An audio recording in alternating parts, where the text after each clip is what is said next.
السلام عليكم ورحمة الله وبركاته. طلاب الصف الثالث الإعدادي، أهلا بكم في أقوى مراجعة لمنهج تالتة إعدادي علوم. ومعانا الوحدة التانية والدرس التاني ألا وهو العدسات. خدنا طبعا الدرس الأول. روح بص عليه طبعا، يا رب تكون بصيت عليه وشفته. والشرح هنا يعني بص، مهما كنت مذاكر مش مذاكر أي حاجة أنت هتفهم. احنا بنشرح فيها بسرعة مع طبعا التفصيل الممل. آه الوحدة التانية بنتكلم فيها عن المرايات والعدسات، وخلصنا المرايات خشينا على العدسات، وقلنا ان اللسان بيستخدم العدسات ده في العديد من الاستخدامات، زي النظارات الطبية. نظارة انت بتلبسها عشان لو واحد عنده كسر نظر او طول نظر او عنده ضعف في النظر بيلبس النظارة الطبية دي. او اصلاح الساعات، لو مثلا الساعة بتاعتك بايظة فبنحط عدسة على الساعة وهكذا. والمناظير اللي بتستخدم في الأسلحة علشان نعمل أو نصنع الأسلحة. إذا نعرف فيها تعريف العدسة فنقول هي وسط شفاف كاسر للضوء. يعني ايه وسط؟ هي وسط يعني وسط شفاف، يعني مش معتم ولا يعني بتشوف اللي تحته وبتشوف اللي فوق اللي فوقيه وكده. يعني كاسر للضوء يعني يسمح بنفاذ الضوء، ومحدد بسطحين كريين. يعني في سطح عبارة عن سطح كري، وعادة تكون مصنوعة من الزجاج أو البلاستيك. أنواع العدسات: في عدسة محدبة، محدبة دي هي مجمعة، وعدسة مقعرة أي مفرقة. العدسة مم، احنا فين؟ دي واحدة بس أجيب العدسة المحدبة دي مجمعة. يعني ايه؟ يعني بتجمع الضوء. بتكون ايه بقى؟ بتكون سميكة في الوسط ورقيقة عند الطرفين، وتعمل على تجميع مجمعة، يعني تجمع الأشعة الضوئية الساقطة عليها. بتبقى عاملة زي، بتبقى الشكل ده. ده الشكل بتاع العدسة المحدبة والمجمعة. بورتها أصلية وتكون صور حقيقية أغلب الأحيان. أما العدسة المقعرة المفرقة تكون رقيقة في الوسط وسميكة عند الطرفين، تعمل على تفريق الأشعة الضوئية الساقطة عليها. بورتها تقديرية وتكون صور تقديرية دائما، على عكس العدسة المحدبة، وده بيبقى شكلها عامة يعني.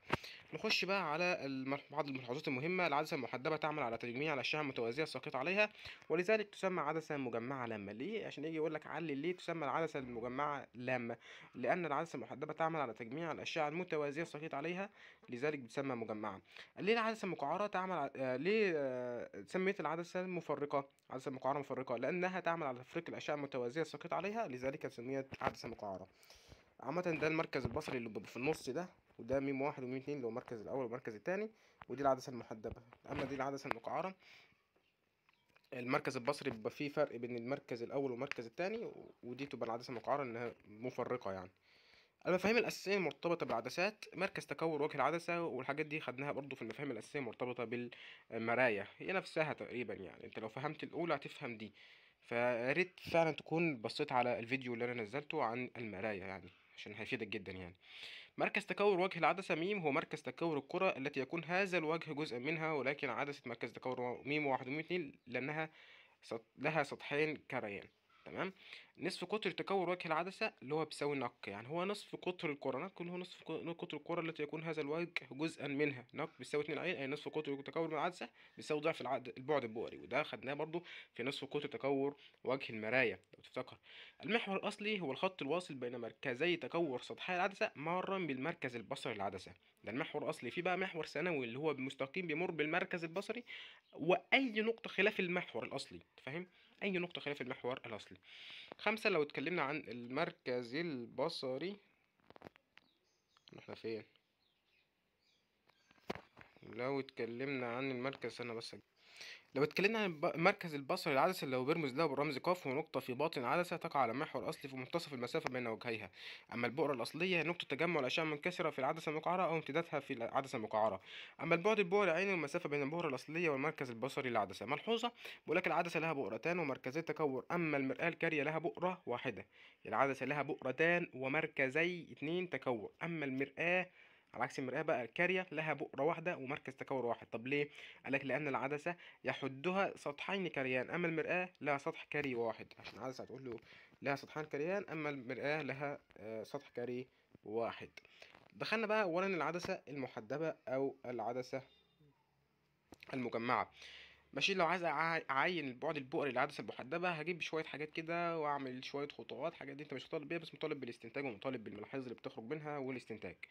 اولا الاستنتاج: تنفذ الاشعه خلال العدسه متجمعه في نقطه مضيئه هي البؤره الاصليه. المسافه بين العدسه والحائط تسمى البعد البؤري. عرفت انت كده كده عارف ان المسافه بين العدسه والحائط او بين المرايه والحائط تسمى البعد البؤري. لو خدناها في المرايا برضو. والأشعة بتنفذ خلال العدسة متجمعة في نقطة مضيئة هي البؤرة الأصلية. أنت عارف إن الأشعة بتنفذ من العدسة دي، بتتجمع في نقطة، النقطة ديت اسمها البؤرة الأصلية. ملحوظة مهمة: يختلف البعد البؤري باختلاف سمك العدسة، وذلك كالتالي: العدسة السميكة لها بعد بؤري صغير، العدسة السميكة لها بعد بؤري صغير، أما العدسة الرقيقة لها بعد بؤري كبير. فاهم؟ اعكس، فبينهم علاقة عكسية. يبقى العدسة السميكة لها بعد بؤري صغير لزيادة تحدب العدسة، فتكون البؤرة قريبة من المركز البصري. أما العدسة الرقيقة لها بعد بؤري كبير لنقص تحدب العدسة، فتكون البؤرة بعيدة عن المركز البصري. يبقى العدسة دي سميكة لها بعد بؤري صغير، ده عدسة سميكة لها بعد بؤري صغير. عدسة رقيقة هي لها بعد بؤري كبير، العكس. مسارات الأشعة الساقطة على العدسة المحدبة: أولا هجيب لك إشعاع الضوء الساقط، وهجيب لك إشعاع الضوء المنكسر، وهجيب لك الرسمة بتاعتي. دي مسارات الإيه؟ الأشعة الساقطة. أولا كده الشعاع الضوئي الساقط. الشعاع الضوئي الساقط، الشعاع الساقط موازي للمحور الأصلي. طب الشعاع الضوئي المنكسر ينكسر مرا بالبؤرة، ده الرسم بتاعته. طب لو الشعاع الضوئي الساقط مرا بالبؤرة، الشعاع الضوئي المنكسر ينكسر موازيا للمحور الأصلي. أهو بص، ده هنجيب الرسمة كده.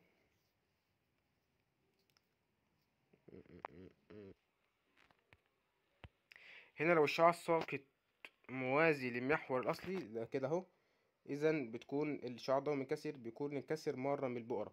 طب لو الشعاع الساقط مرة من البؤرة، مر بالبؤرة اللي هي دي كده، ماشي، إذا الشعاع الضوئي منكسر ينكسر موازيا للمحور الأصلي، بينكسر موازي كده للمحور الأصلي. طب لو تلاتة الشعاع الساقط مرة بالمركز البصري، لو مر بالمركز البصري اللي هو في النص ده كده، إذا ينفذ على استقامته، بيمشي على استقامة دون أن يعاني من أي انكسار. طيب، بيقول لك خواص الصور المتكونة بالعدسة المحدبة، ده كله حفظ. لو موضع الجسم بعيد جدا في ما لا نهاية، لو الجسم بعيد جدا في ما لا نهاية، خواص الصورة بتكون حقيقية ومصغرة مصغرة جدا. موضع الصورة بيكون عند البؤرة. طب لو على بعد أكبر من ضعف البعد البؤري، بتكون خواص الصورة حقيقية ومقلوبة ومصغرة، ومكانها بين البؤرة ومركز التكور. طيب تلاتة، لو على بعد يساوي ضعف البعد البؤري، هتقول له حقيقية خواصها ومقلوبة مساوية للجسم، مكانها عند مركز التكور. طب لو الجسم على بعد أصغر من ضعف البعد البؤري، بتكون حقيقية ومقلوبة ومكبرة، مكانها بعد مركز التكور. آخر اتنين بقى اللي هو الجسم الخمسة: الجسم على بعد بيساوي البعد البؤري ما بتكونش صورة. ليه ما بتكونش صورة؟ عشان الأشعة النافذة من العدسة بتكون متوازية، علشان كده ما بتتلقاش، فما بتكونش صورة. ده الايه، التلخيصة بتاعتها. طب لو ستة: الجسم بقى على بعد أقل من البعد البؤري، الصورة بتكون خواصها تقديرية معتدلة ومكبرة، ومكانها بيكون أبعد من الجسم في نفس جهة الجسم. طب العدسة المقعرة ريحك، قالك أي مكان في أي حتة بتطلع معتدلة مصغرة تقديرية دايما مهما اختلف بعد الجسم، لو حطيتها فين كده، وموضعها بيكون أقرب من الجسم للعدسة. فبيجي يقول لك علل العدسة المقعرة تكون صورا تقديرية فقط، عشان الصورة بتنتج من تلقي امتدادات الايه، الأشعة المنكسرة. طيب، انت بتقول لي دلوقتي يا باشا انا دلوقتي استفدت ايه بعد ما تديني العدسات ديت وافهمها وافهم امها؟ انا استفدت ايه من الدرس؟ انت بتستفاد من الدرس في الحاجات دي اللي احنا بنستخدمها في الطب وفي غيره وفي غيره. فاذا استخدام العدسات في علاج بعض عيوب الابصار، العدسات دي بنستخدمها لو عندك عيب بصري مثلا قصر نظر، طول نظر، ضعف نظر، بتستخدم العدسات دي في علاج بعض عيوب الابصار. فبقول لك: يرى الشخص سليم النظر الأجسام بوضوح في مدى يتراوح بين 25 سم و6 متر. يحدث خلل في وضوح الرؤية عندما يحدث خلل في تحدب قرنية العين وكروية العين. لو حصل خلل في الحاجتين دول، يحصل عيب في البصر، وهذا يسبب عيوب الابصار التي من اهمها قصر النظر وطول النظر. فيجي يقول لك قارن بين طول النظر وقصر النظر.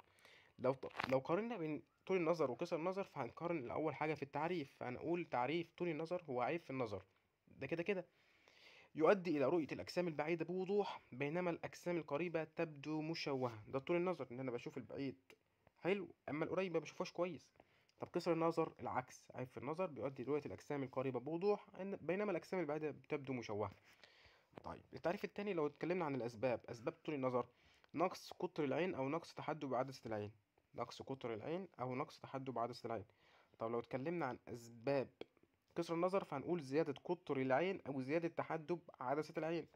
طيب مكان الصورة: مكان صورة طول النظر بتتكون صور الأجسام خلف شبكية العين، لذلك تبدو الأجسام البعيدة تراها بوضوح. أما مكان الصورة في قصر النظر تتكون صور الأجسام أمام شبكية العين، علشان كده بتشوف القريب حلو أما البعيد ما بتشوفوش كويس. العلاج بقى: لا عايز أعالج طول النظر هستخدم عدسة محدبة تعمل على تجميع الأشعة قبل دخولها العين. يبقى هعمل نظارة. النظارة ديت بيبقى فيها عدسات. العدسات ديت هخليها محدبة بتعمل على تجميع الأشعة قبل دخولها للعين. ليه؟ علشان أعالج طول النظر. اما في قصر النظر هستخدم عدسه مقعره. ليه؟ عشان تعمل على تفريق الاشعه قبل دخول العين، ولذلك نرى الاجسام البعيده بشكل كويس. العدسات بقى في اسمها حاجه اسمها عدسات لاصقه.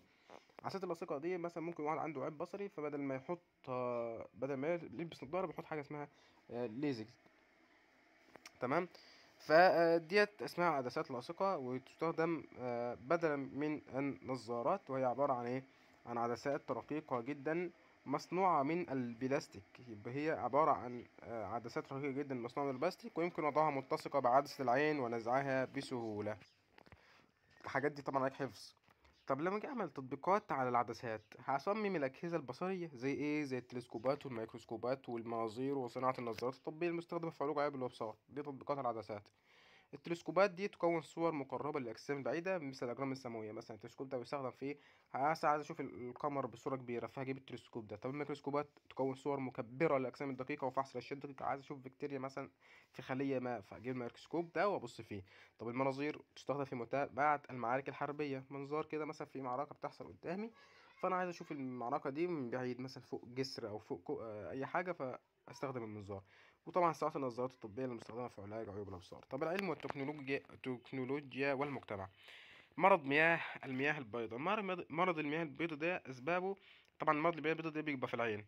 تمام. بيبقى فيه مية بيضاء على العين، فأسبابه ممكن يبقى مثلا وراثي، يعني بيبقى جينات منتقلة من الآباء وهكذا، أو كبر السن، أو الإصابة ببعض الأمراض الوراثية، أو التأثيرات الجانبية لبعض العقاقير. ممكن تاخد مثلا عقاقير أدوية مثلا زي اي حاجه مثلا زي بنادول مثلا، اي حاجه مثلا مسكنات تعمل ميه بيضاء على العين.